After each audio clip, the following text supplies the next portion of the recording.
시간입니다. 함께 은혜 나누기 전에 저희 아이들이 먼저 말씀을 선포하고 함께 얘기 나누도록 하겠습니다. 네, 원래 온유가 하는데 영어부터 하라 그래서 저희가 영어로 마가복음을 암송하고 온유가 신명기 6장 말씀을 암송하겠습니다.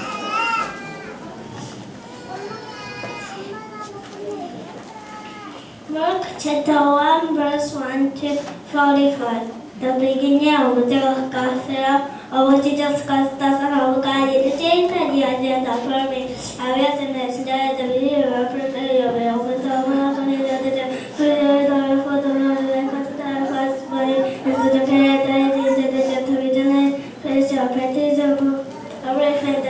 For the forgiveness of sins, the Holy consider and other people which is a reality. Consider the acidity or appetite light in the children. They are recording their chemistry. He later to the around his waist, and he ate workers their riot honey. And this was the message. Item will come over proper than the song of the witches in the I know what it was $2 and a tie. I be tied you will order. But he will be tied with the hardest view.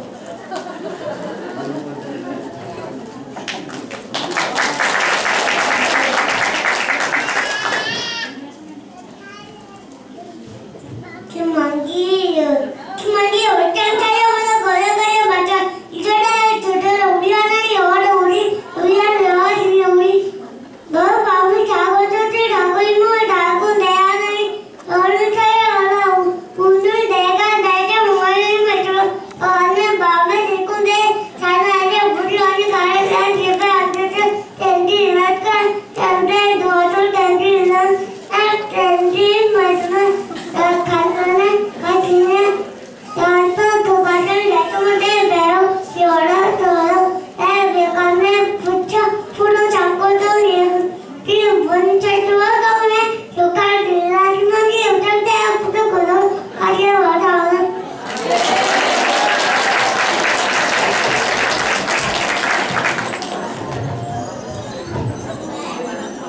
예, 반갑습니다.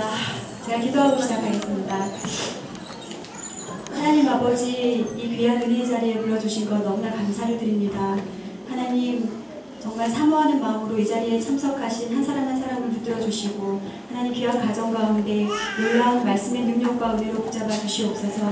모든 영광 주님께서 취하시오며 감사드리며 예수님 이름으로 기도드립니다. 아멘. 예, 최다 인원이 모이셨다는 소식을 듣고 너무나 오고 싶었는데요. 여기 산 넘고 물 건너 온 스토리를 좀 얘기를 해야 될 것 같습니다. 제가 원래 이렇게 다닐 때 남편이 좀 많이 도와줘서 남편의 차를 이렇게 얻어 타고 오는데 오늘은 남편이 일이 있어서 새 아이와 함께 전철을 타고 오게 되었습니다. 오면서 계단에서 미끄러져서 구두굽이 빠지고 그렇다고 구두 보시는 분들 있으실 텐데 보지 마시고요.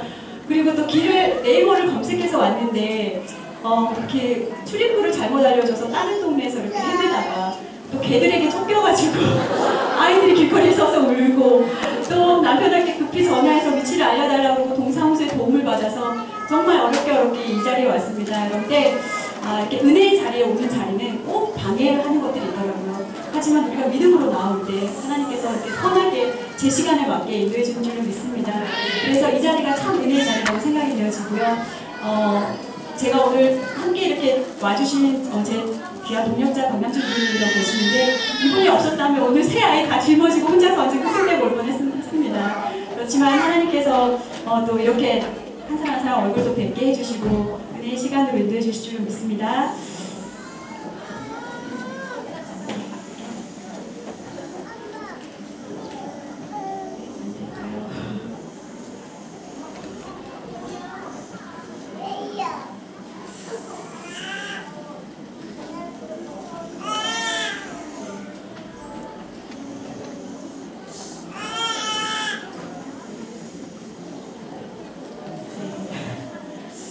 저는 유니기 21기 출신입니다.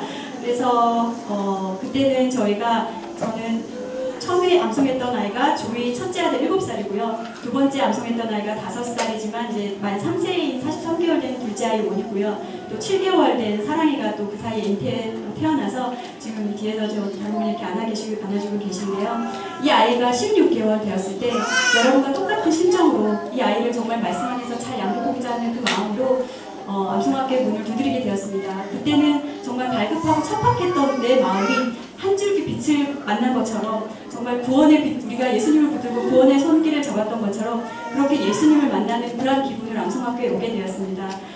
그때는 이렇게 인원이 많지는 않았어요. 한 30-40명 정도가 이렇게 앉아서 예배를 드리고 말씀을 암송하고, 저는 제 아이가 워낙 천방지축이었기 때문에 뭐 책을 읽어보신 분들도 아시겠지만 20개월이 되기 이전에 이 아이가 응급실에 6번, 7번을 왔다 갔다 했던 아이입니다. 근데 뭐 그냥 단순한 상처들로 갔던 것이 아니라 뭐 이마가 찢겨지거나 입안에 상처가 나거나 뭐 20바늘, 기본이 20바늘 뭐 이렇게 꿰매는 상처들로 그렇게 병원을 다녔던 아이였고, 장로님이 앞에서 이렇게 말씀하실 때 뒤에서 백댄서로 왔다 갔다 하는 아이, 그리고 엄마가 붙잡아놔도 절제 안 됐던 아이, 그런 아이였습니다. 이 아이를 업고 이렇게 저는 그때 서울에서 성남으로 이제 학교를 다녔는데, 여기도 약간의 경사가 져서 제가 지금도 다리가 후들후들 거리는데 거기는 완전 등반하는 정도의 등산로였어요. 그런데 택시를 타기에도 애매하고 걷기에도 애매한 곳이었지만 이 아이를 들쳐업고 그렇게 사모하는 마음으로 왔을 때 하나님께서 하나하나 주시는 그 메시지들에 순종하고 나아갔을 때 하나님께서 저희 가정에 귀한 축복으로 함께 해주셨던 것들을 경험하게 되었습니다.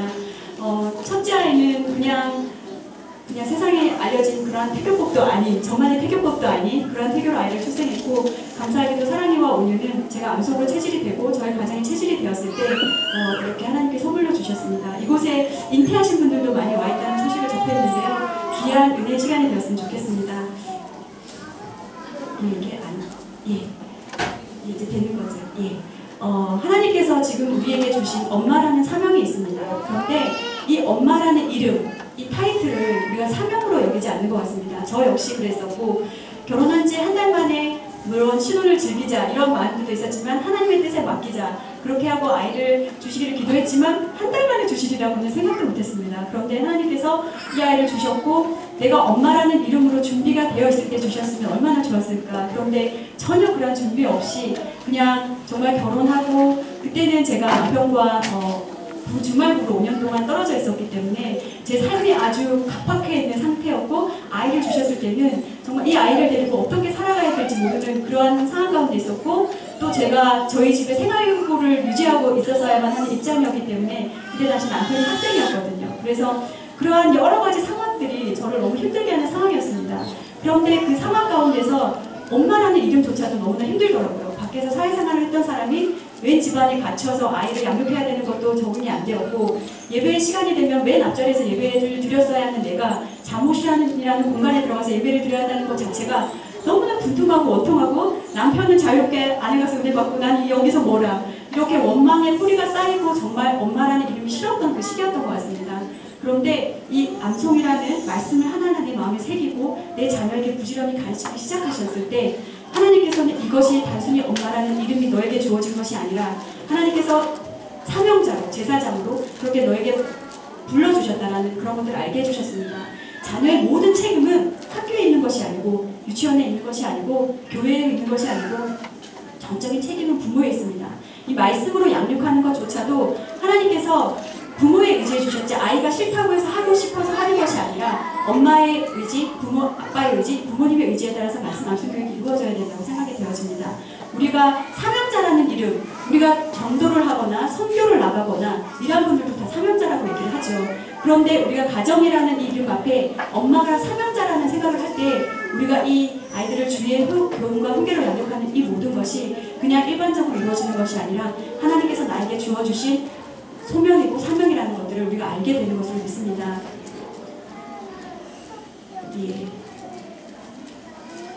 좋은 엄마가 되는 것은 정말 어려운 일인 것 같습니다. 저 역시 날마다 그렇게 좋은 엄마가 되기를 간구하면서, 지혜로운 엄마가 되기를 간구하면서 하나님 앞에 엎드리는 시간들을 가지고 있는데요. 하나님께서 엄마라는 이름을 주시면서 내 자녀를 가르치라고 하셨지만, 이 자녀를 가르치는 것이 목적이 아니라 이 자녀를 통해서 엄마 아빠를 다듬어 가시는 것이 목적인 것 같습니다. 그렇게 한 사람 한 사람을 세워가는 것 같습니다. 저는 지혜롭지 못한 엄마였고 마음속에 있는 분노와 억압이 아이에게 화살로 튀는 엄마였습니다. 남편에게 표출하지 못한 것들을 아이에게 튀기는 엄마였고, 그리고 어떠한 것이 정말 좋은 교육인지 좋은 방법인지 몰라서 정말 뱁새가 가랑이가 찌러지듯 남들이 하는 대로 비싼 책도 사보고 반성 형편은 전혀 그렇지 않으면서 그렇게 남들이 하는 방법대로 문화센터도 다녀보고 이것이 정말 세상에 주는 것이 참 교육이냐 그렇게 쫓아다녔던 엄마였습니다.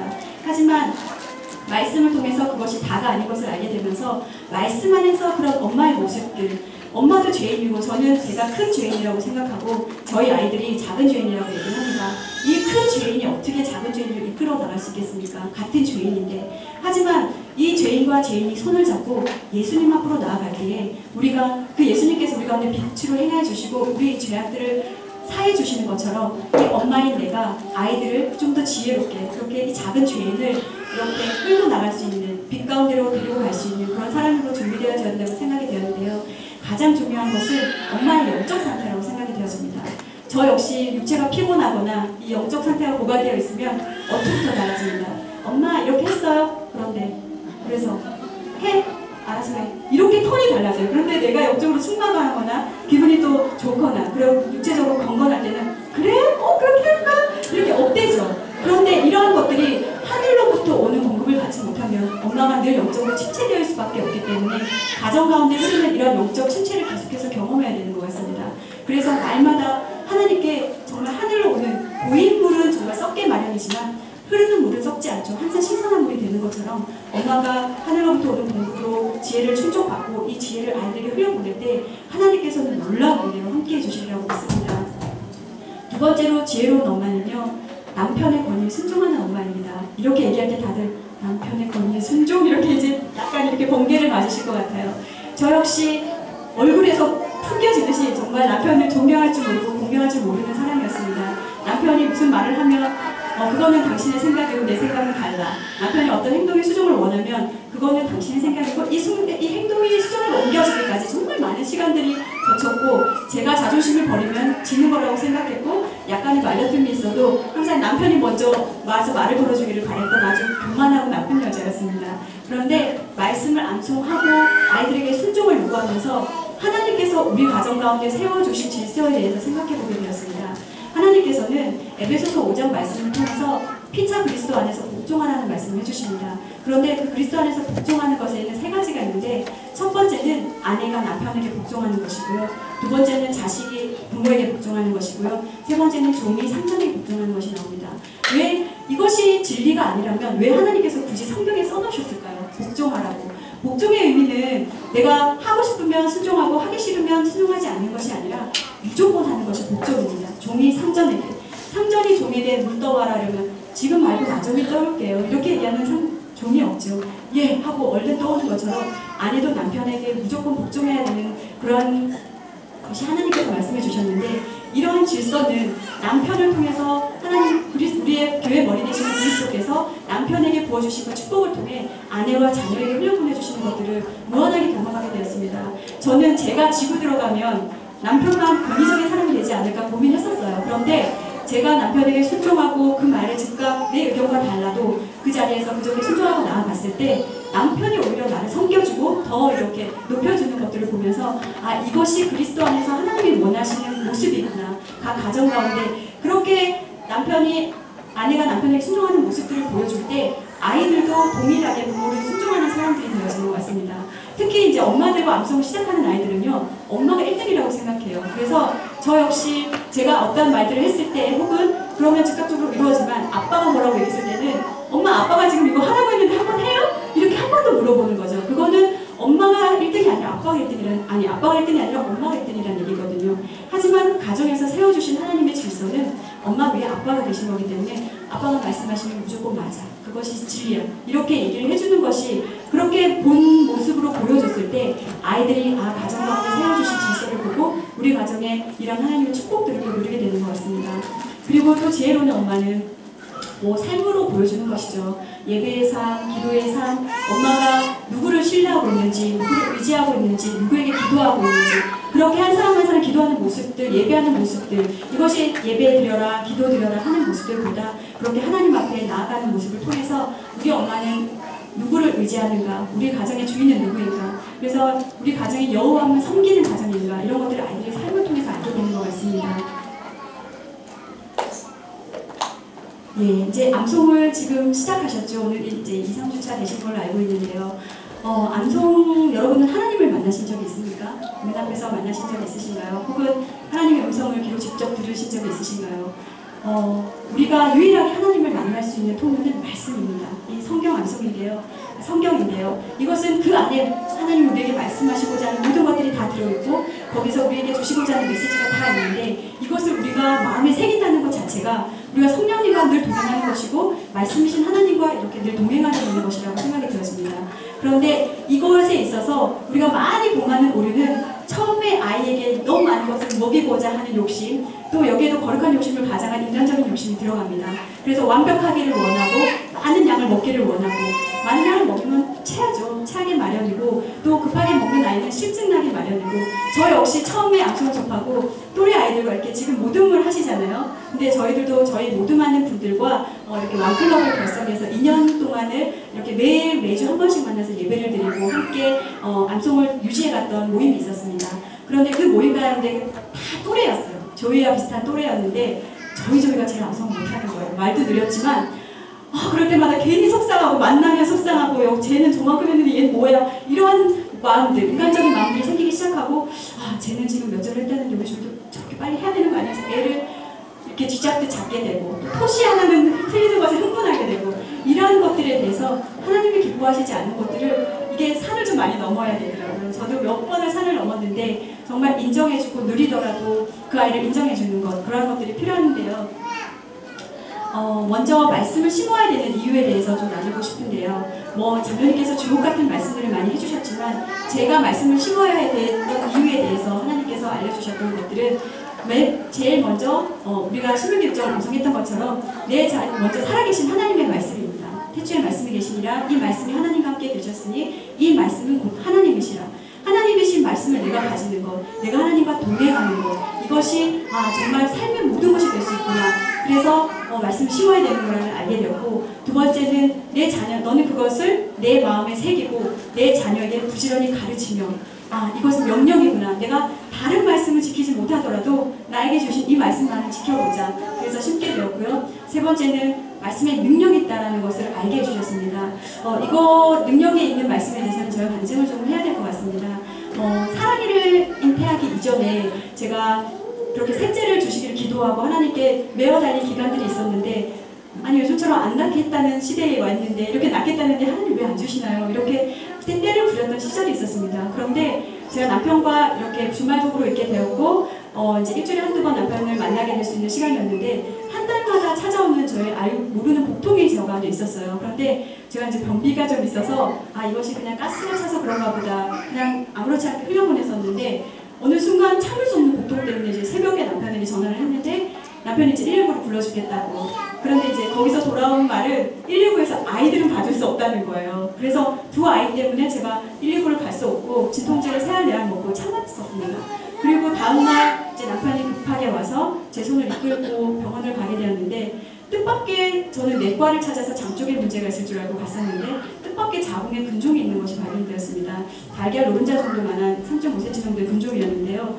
그것을 보고 충격을 받았고 또 그때는 막 불안한 마음에 또 네이버 검색을 했더니 자궁을 드러내야 된다느니 이제 더 이상 아이를 가질 수 없다느니 무서운 말들이 난무하고 있을 때 하나님께 정말 매어 달리고 기도하면 인도해 주시고 들어주시는 분이다. 말씀에 능력이 있다. 그래서 베드로전서 2장 24장 말씀을 붙들고 기도를 했습니다.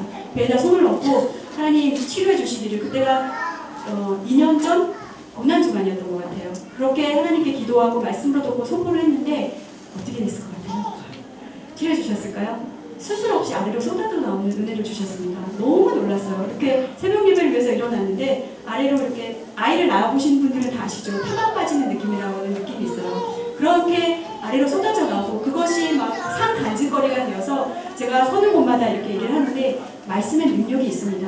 하나님의 말씀은 살아계셔서 능력이 있기 때문에 그 말씀을 믿고 의지하고 나아갈 때에 우리 아이들을 그 말씀 가운데 맡기고 나아갈 때에 하나님께서는 놀라운 은혜로 우리가 생각하지도 못하는 크고 은밀한 일들을 보여주실 줄 믿습니다. 변하지 않는 교육은 말씀밖에 없습니다. 지금 이제 어린아이를 두신 분들도 계시고 또 아이들이 장성한 분들도 계신데요. 이렇게 지금 변화하는 무상한 교육들을 보면 우리가 어느 곳에 줄을 서야 될지도 모를 정도로 그렇게 어려운 시점에 와 있는 것 같습니다. 하지만 우리가 디모데후서 말씀에 나와 있는 것처럼 성경은 이 아이를 바르고 의롭게 교육하기에 완벽하다고 말씀을 하십니다. 우리가 말씀의 기준으로 아이를 양육할 때 그 어떤 교육, 저희 조이와 지금 온유와 새 아이를 그냥 집에서 제가 데리고 있는데요. 조이 같은 경우는 일제 어떤 교도 없이 아이를 한글을 뗀 케이스였어요. 어떻게 그렇게 하나님께서 또 그냥 암송하는 구절을 손가락으로 짚어주면서 이 아이가 그냥 그 말씀을 통째로 이미지로 입력을 했고 어느 순간 마태복음 이렇게 읽기 시작하더니 그 마태복음을 떼내서 읽으라고 못 읽어요. 그냥 마태복음을 읽더니 어느 순간 낱글자를 읽기 시작하고 그렇게 한글을 떼서 스스로 글을 읽게 되더라고요. 말씀으로는 모두 가능하지 않은 것이 없습니다. 말씀 안에 모든 것이 다 있기 때문에 그것을 우리가 믿고 신뢰하고 의지만 한다면 하나님께서 여호와를 경외하는 것이 지혜의 근본이요 거룩하신 자를 아는 것이 명철이라고 하셨습니다. 그 지혜와 명철은 하나님께 있기 때문에 우리가 아무리 세상 교육을 쫓아가서 그렇게 가르친다 한들 하나님의 지혜를 부어주시지 아니고 명철을 주시지 않아서 이 아이를 사용하시지 않으면 아무 이유가 없다고 생각이 되었습니다. 그래서 말씀의 기준으로 이 아이를 교육하고 그렇게 말씀에 정결하고 성결한 사람으로 세워나갈 때 하나님께서는 이 아이를 들어 사용하여 주시고 우리의 또 다른 은혜로 함께해 주시리라고 믿습니다. 저희 집 예배 소개드리고 싶습니다. 이제 가정 예배에 대해 필요성들은 다 알고 계시리라고 생각이 되어져요. 저희 가정도 일주일에 한두 번 정도 그냥 형식적인 예배, 남편이 말씀 아닌 말씀을 이렇게 전하면서 은혜도 안 되고 찬송가 둘이 부르면서 은혜도 안 되고 그렇게 예배를 드렸던 가정이었습니다. 그런데 우리가 암송학교의 또 첫 번째 숙제가 매일 예배드리기잖아요. 또 장로님 말씀 우리가 순종해야 되기 때문에 그렇게 매일매일 아이들과 예배를 시작하고 예배를 드리기 시작했는데 지금은 예배를 드리지 않으면 정말 몸이 간지러울 정도로 이렇게 체질화와 습관화가 되었습니다. 이 예배를 통해 하나님이 부어주신 은혜는 정말 너무너무 큰데 우리가 주일날 말씀을 먹기 위해서 혹은 은혜를 받기 위해서 주일날 나갑니다. 그 은혜 받은 것을 일주일을 살아간다라고 얘기를 합니다. 하지만 매일매일 예배 가운데 부어주시는 은혜는 정말 이루 말할 수가 없습니다. 지금 이제 고난주간이어서 저희가 갈라디아서 2장 20장 말씀이랑 이사야서 53장 말씀을 가지고 서로 돌아가면서 선포하고 이렇게 예배를 드리고 있는데요. 그 예배 가운데 우리의 십자가를 보여주시고 또 아이들 입술을 통해서 저희가 우리와 죄와 사망에서 우리를 구원해 주신 하나님 감사합니다.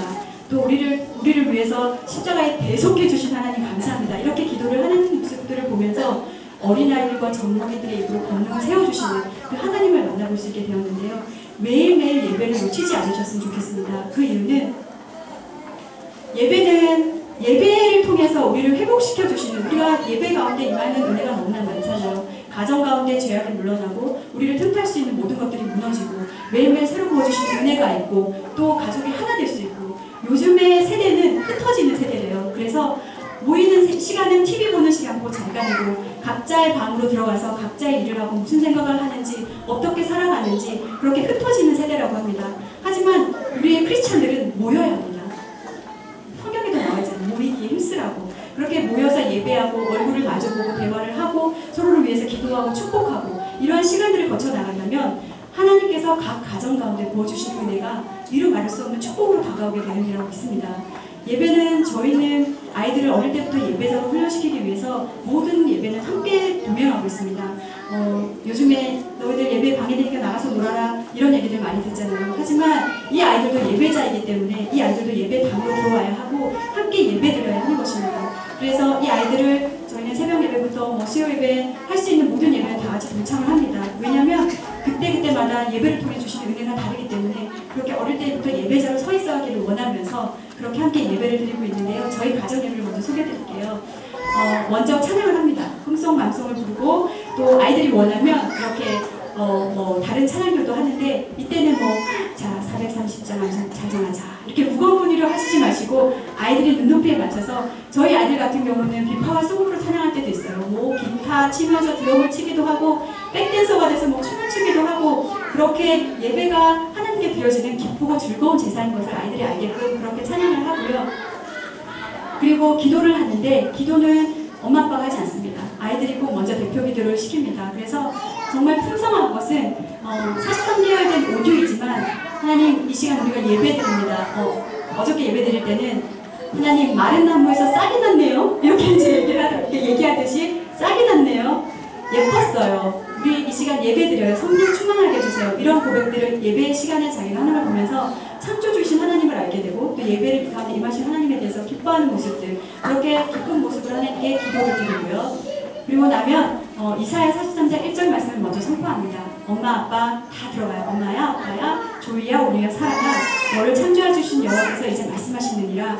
엄마야 아빠야 조이야 우리야 사랑아 너를 조성하신 자가 이제 말씀하시느니라. 내가 너를 지명하였고 내가 너를 구속하여 불렀나니 너는 내 것이라. 우리를 지명하여 주시고 구속하여 불러주신 하나님의 은혜에 감사하며 예배가 이제 나아갑니다. 그렇게 말씀을 선포하고 나면 돌아가면서 이제 그때 주시는 은혜의 말씀들, 처음에는 조이가 암송하는 곡 9절, 50절, 100절 이렇게 예배 가운데 다 끌어들였어요. 이랬더니 예배가 예배답지 못하고 지겨운 시간, 힘든 시간, 아이가 싫어하는 시간으로 변해가는 것을 보면서 우리가 예배를 이렇게 드릴 것이 아니라 한두 절을 암송하더라도 우리가 기쁜 마음으로 하나님께 예배드리자. 그래서 이 예배에 있는 암송을 다른 암송 시간으로 빼고 예배 가운데서는 아이들이 하고자 하는 암송 혹은 그 중에 우리가 새롭게 외우고자 하는 암송들을 그렇게 암송하면서 예배하는 것으로 나아갔더니 오히려 아이들이 더 즐겁고 행복한 예배를 드리게 되었습니다. 그렇게 말씀으로 선포를 하고요. 그리고 나면 중보기도를 합니다. 지구본을 보이시죠? 열심히 돌려요. 하나님, 성령 하나님, 오늘 우리가 어떤 나라를 위해서 기도할까요?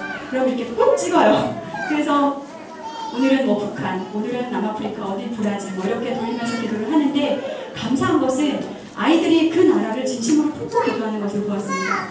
저희가 북한을 위해서 이제 오랫동안 기도했던 적이 있는데 그 땅에 복음이 열리고 우상이 무너지고 세습이 무너지고 이런 것들을 기도하는데 어느 날 조이가 저희 교회 본당에 이렇게 지하에 보면은 선교 사역지에 대한 사진과 그림들이 있는데 북한 있는 곳에 가서 아이가 말라 죽어가는 모습, 총상을 당하여서 죽어가는 모습 이런 걸 너무 심각해 보더니 그날 예배에 와서 오늘은 지구본을 안 돌리고 북한을 위해서 기도하고 싶다고 얘기를 하더라고요. 그래서 이렇게 기도해 얘기를 했더니 하나님 아이가 못 먹어서 말라 죽어간대요. 거기 식당 세워주세요. 그리고 거기 병원도 세워주세요. 총 맞은 사람들 낫게 병원도 세워주세요. 그리고 독재자가 무너지게 해주세요. 우상이 무너지게 해주세요. 이런 기도들을 보면서 우리가 그렇게 지금 모여서 이렇게 열방을 민족을 위해서 기도하지만 지구 저편에 계신 그 나라를 향한 하나님의 마음으로 하나님께서 그곳에 역사해 주시고 우리 기도에 응답해 주시리라는 믿음으로 나가는 시간입니다. 그렇게 민족을 위해서 열방을 위해서 기도를 하고 나면 하나님의 성품을 찬양합니다. 성품 찬양이 뭐지? 다소 생소하실 것 같아요. 제가 평소에는 화장도 안 하고 이렇게 무릎 나온 추리닝 입고 늘 이렇게 아줌마다운 모습으로 살고 있기 때문에 아이들이 제가 스타킹을 신고 화장을 하고 이러면 놀라운 모습으로 엄마 오늘 어디 가요? 이렇게 물어보면서 엄마 오늘 예쁘다 나랑 결혼하자 이렇게 얘기할 때가 있어요. 그런데 그런 얘기를 들으면 기쁘잖아요. 즐거워요. 너무 기쁘고 하나님도 이렇게 우리가 칭찬해드리면 하나님도 너무너무 기뻐하시겠다. 그래서 우리가 하나님은 이러한 분이십니다. 하나님 나에게 주신 이러한 분이십니다. 그래서 처음에 아이들은 빵을 주셔서 감사합니다.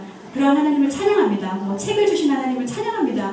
이러한 사소한 것들로 이렇게 고백을 하다가 어느 순간이 되니까 이제 온유 같은 경우는 생명으로 인해 주신 하나님을 찬양합니다. 이렇게 찬양을 하고요. 조이는 그때그때 부어주신 은혜대로 이렇게 찬양을 드리는데 이러한 고백을 하나님께서 우리가 믿음으로 드리는 이 예배 가운데 기쁘게 받아주시고 우리 예배를 흠명해 주시겠다. 그래서 하나님을 칭찬해 주시는 시간을 갖고 있고요.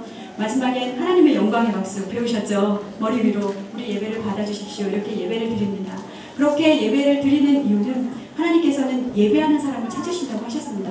우리 가정이 예배하는 가정. 처음에는 저희도 나만 내 알만 말씀 암송하고 내 알만 우리 집만 예배 잘 드려서 우리 가정만 부흥하고 흥하리라. 그래서 정말 하나님께 쓰임받는 귀한 가정이 되리라. 그런 욕심들이 있었던 것 같습니다. 하지만 하나님께서는 요즘 저희 가정 가운데 비워주시는 비전은 우리의 예배를 통해 다른 곳으로 흘려보내라는 말씀을 주십니다. 그래서 예배할 수 있는 사람들과 함께 예배하고 또 예배를 도울 수 있는 분들을 도와서 이 예배가 흘러갈 수 있도록 그래서 우리가 모든 방문단이 예배하는 땅이 될 수 있도록 혹시라도 아이들이 잠들거나 혹시 어디 외출을 했다가 돌아오는 시간이 있으면 차 안에서라도 예배를 드립니다. 왜냐하면 하나님은 무소부지하신 분이시기 때문에 우리가 교회에 있지 않아도 집에 있지 않아도 우리 가운데 말씀을 함께 해주시는 그 하나님 앞에 예배하는 마음으로 그렇게 예배를 드리고 있습니다.